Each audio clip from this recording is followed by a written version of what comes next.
Hello, everybody. I've got my trusty owl cup. You've seen her before, and it almost runneth over. It's very full. And that's important because we're going to talk about something that you maybe wouldn't expect, given that my cup runneth over, like literally, figuratively. I'm in a very happy place today. However, what I want to talk to you about, big gulp. Dun, dun, dun, dun, dun, dun, dun, dun. What I want to talk to you about is pain.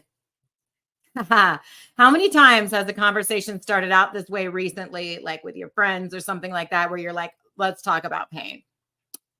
Oh, are you trying to tell me that's not what you and your friends talk about?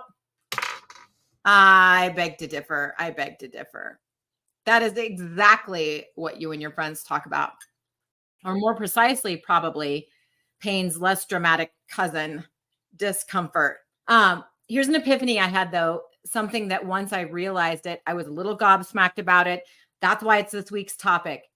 I cannot always tell the difference between discomfort and pain. In fact, very often, I cannot tell the difference at all.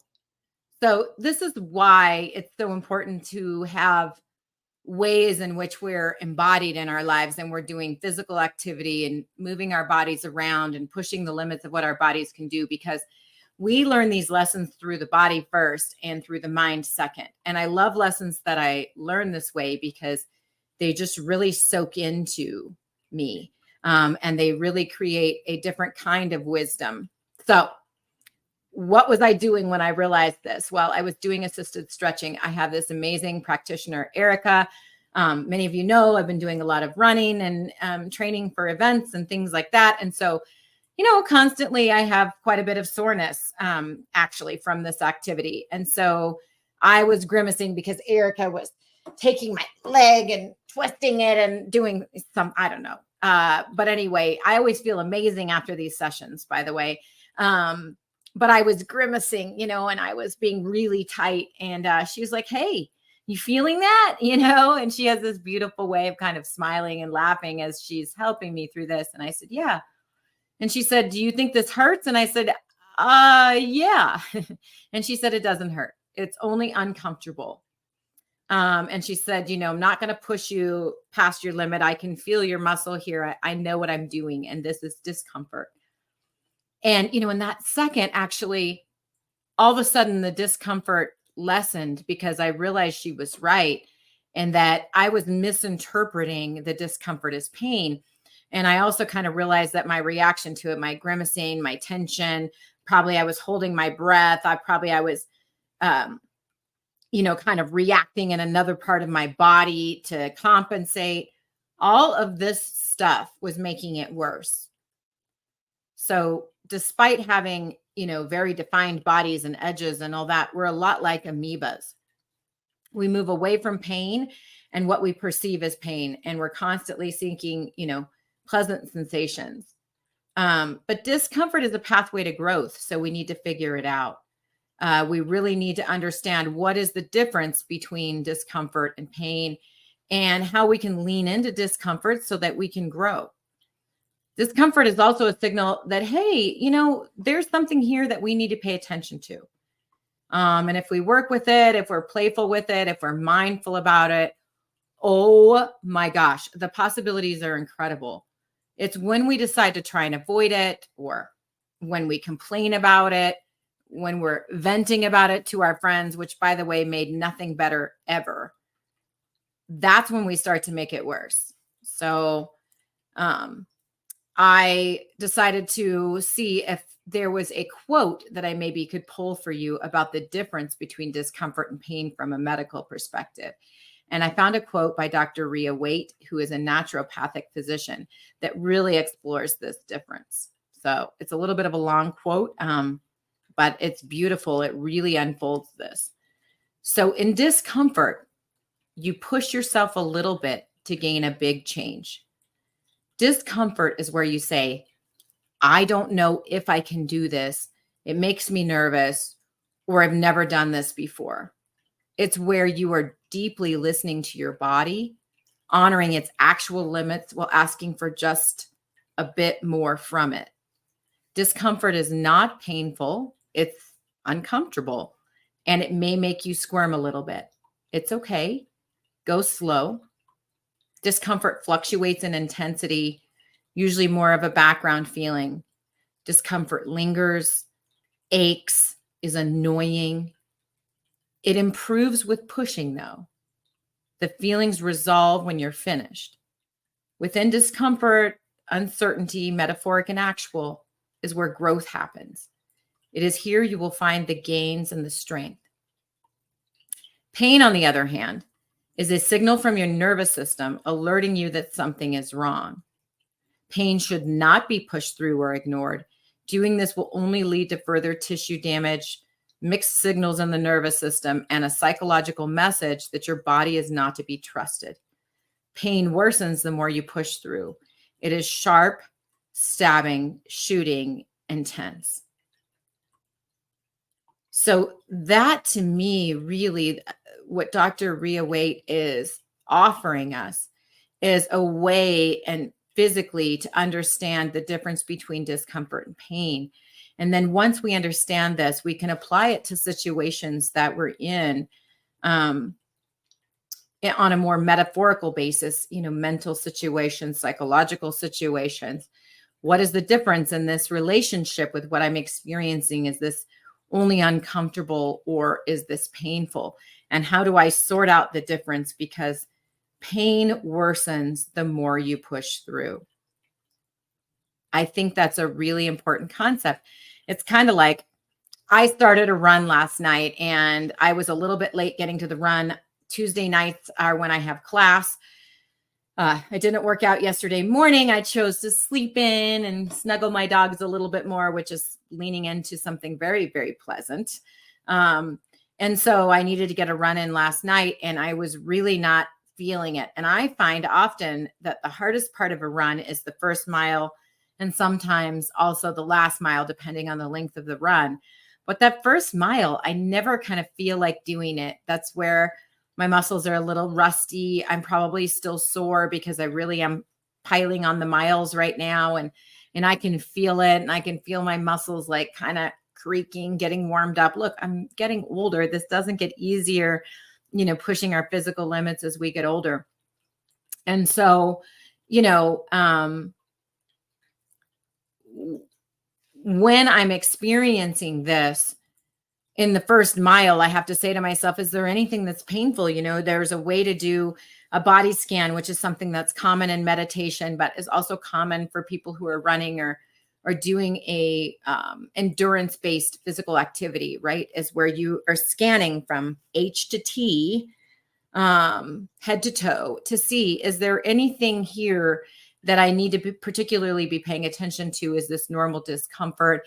Am I moving into a new realm where I'll be able to do more? And when we're experiencing discomfort, the idea of being present in our body might seem counterintuitive. Like, don't we want to distract ourselves from this so we don't know we're uncomfortable? And the answer is no. We want to sit in discomfort because that is a great tool that we have for basically being able to improve our ability to do it. And, one parallel concept here is like when you're in leadership and you're looking for new jobs and things like that, sometimes these jobs will give you a lot of like kind of mushy words about what they're looking for in a leader.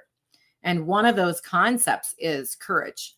So I find that a lot of jobs are talking about, wanting you to be a courageous leader or professional courage or, risk taking or whatever. And what does that really mean?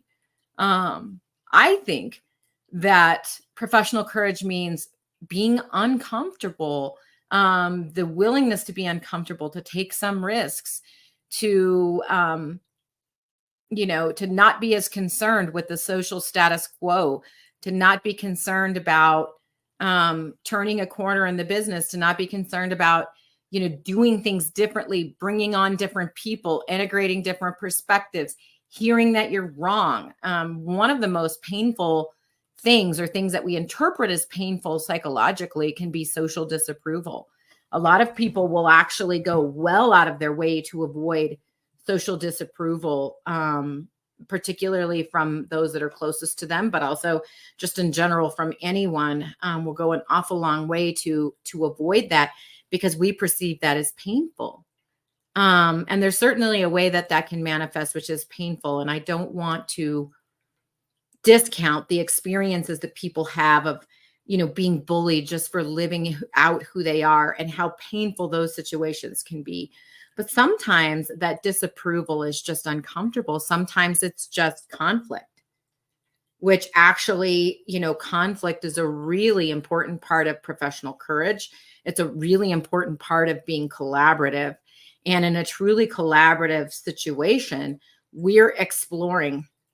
And we're exploring what we think, we're exploring what other people think, we're exploring the data that's available to us. We're trying to find what we believe the pathway is forward. And working through all of that can be pretty uncomfortable. It's one thing if everybody's just like, yeah, let's go, rah, rah, rah. But actually, when we're experienced at leaning into discomfort, and that's something that we are practiced at, we understand that when anything major is undertaken, if all we're hearing is yes and go and green light and amazing and, getting validated and all of that feels great, we got to not over identify with that, because what that can mean is that we didn't create the space properly. We didn't set the stage properly, or we didn't bring the right voices into the room, because we're not experiencing any of that conflict or dissenting voice or any of that. We're not experiencing any discomfort, and we should be, because, when you're trying to grow a business or grow a company or figure things out, there should be plenty of discomfort or uncomfortable moments. You shouldn't always be the most popular person in the room. Your ideas shouldn't always be accepted. You shouldn't always be, getting along perfectly with everybody that's on the leadership team or that is on the team that's going to make the action happen. Instead, we should have pockets of places where there's different ideas that are bubbling up, or different ways that people are expressing their thoughts and feelings about what's happening. And that should be given space. And that discomfort should be honored and acknowledged. And that's really important. So pain, right? Pain is where those things are expressed in an inappropriate or disrespectful or demeaning way, right? So we don't need to tear down another person to say, hey, I've got a different idea than you've got, right? And it's really important for us to understand the differences between those things, because it's okay for me as a leader to occasionally make people who work with me uncomfortable. And I try to set the stage, and I try to set their expectations appropriately that, hey, we're about to do something hard. It's going to feel a little uncomfortable. We're going to have some trepidation. We're going to have some nerves because we care about what we're doing.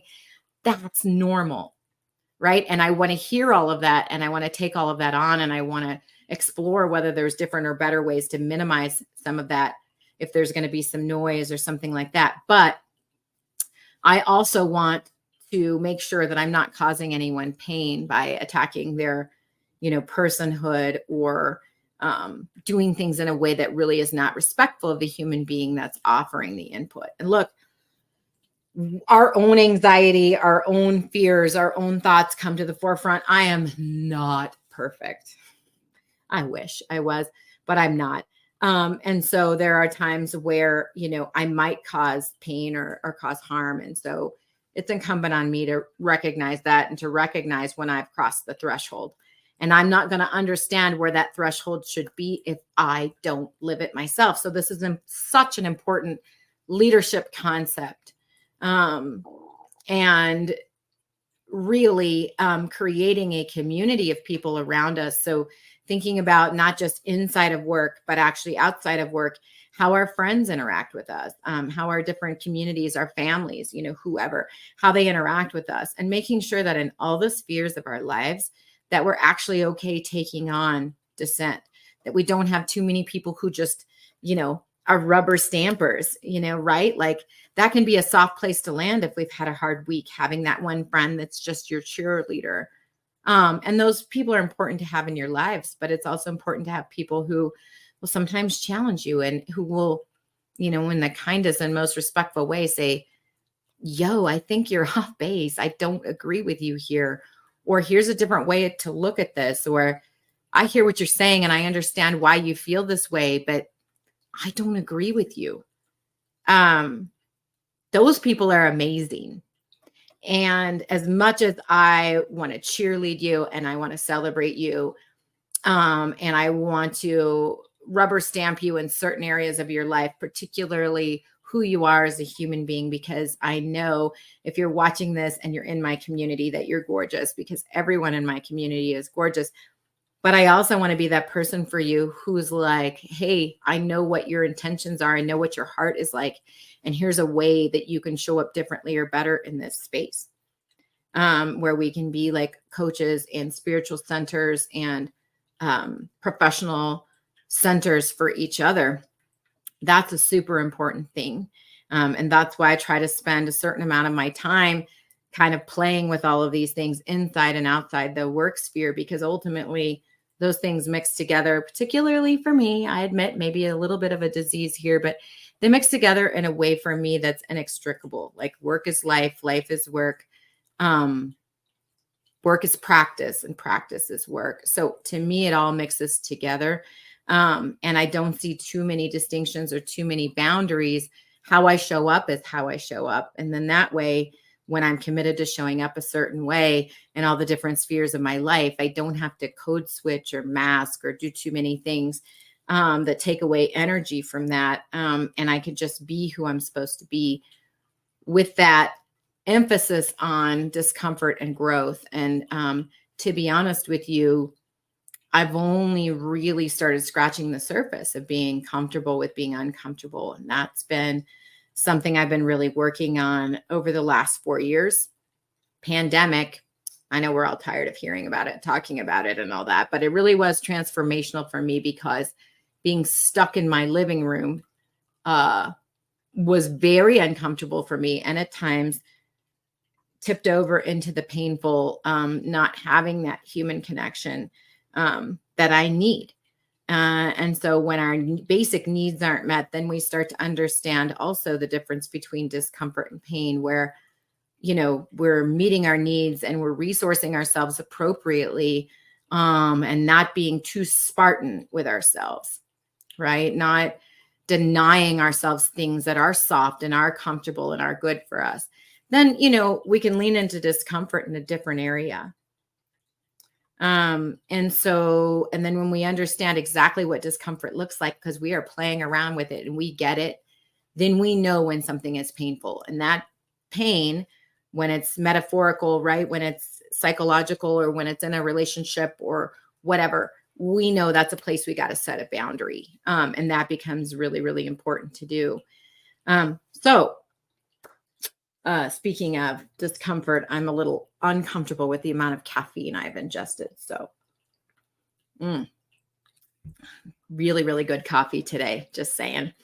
So look, what do we do then to get, more comfortable? And of course, for me, all roads lead to mindfulness, and that encourages us to acknowledge and to accept our discomfort, or sometimes there's pain we can't do much about, like people who experience chronic pain in their bodies, that kind of thing. Accepting what our reality is, what's going on for us without judgment. It's not being resigned to it, but it's just recognizing its presence and reducing our mental and emotional struggle against that discomfort or against that unsolvable pain, so that we're not amplifying our suffering unnecessarily and we can just deal with it. And then understanding that, if we are experiencing pain, or, like let's say we've lost a loved one, there's not anything we can do about that pain. That pain is going to be there, and it triggers a stress response in our body. And that leads to even more tension, even more, pain on top of pain, right? Like we often create a pain layer cake, which is not as delicious as it sounds. And so, where we take time to be mindful and to trigger a relaxation response in our body, and reduce our stress hormones and promote a sense of calm. Where we're doing something I mentioned before, our pause, relax, open, when we start to feel uncomfortable in a conversation or something's going on, that can really be helpful. And we can observe the sensations that we have and not get overwhelmed by them. And look, at some point, if something is too hard and we are getting overwhelmed, we can try to shift our focus when it's appropriate. So we sit with it as long as we can. We experience it as much as we can so that we start to process it and it starts to flow through. And then when it all gets to be too much, and again, that threshold, we're crossing it too much, then we can gently shift focus to some other place in our life or some other place in our body or some other place in our experience where we feel at ease. And in this way, we start to really build emotional resilience. And, that's part of this EQ concept, right? That we've heard a lot about. How can you build your EQ? And here's what's beautiful about emotions and emotionalness and sitting with discomfort. Here's what's beautiful about our bodies. Our intelligence is kind of fixed. So we're all like mentally identified. We're all up here. We value intelligence in each other and all of that. And while we can learn more content, our IQ, at least according to the experts, our IQ is pretty fixed. But we've got a lot of neuroplasticity. We've got a lot of emotional capacity. And so we can build our bodies to have greater and more capabilities, like I'm doing with my running practice, right? Very simply, I can do that same thing with my emotional capacity. And we can think about building that in exactly the same way. And so it's not just waiting for life to present us with a difficulty either. It's thinking about or revisiting situations that we've had in the past. Like, how did I want to respond? How did I show up? What could I have done? Sitting through and fully processing those previous experiences that we've had and thinking about how we might do things differently next time and how we might take that pause or invite that conflict in a better way so that, things really manifest differently the next time. And as leaders, that reflection, journaling, really beautiful practice around things that we've done and what went well and what didn't go well, sort of a personal post-mortem around situations. That can all be very helpful. It allows us to revisit the discomfort and to better live with it, even in retrospect, so that the next time we're faced with something similar, we behave differently. And so with that, and with the opportunity where every day we can become, slightly different and better and more capacious versions of ourselves, I will leave you. I hope you have a wonderful day and that it is good and full of joy, but also some amount of discomfort, because I know you have the capacity and the capability to grow. Cheers.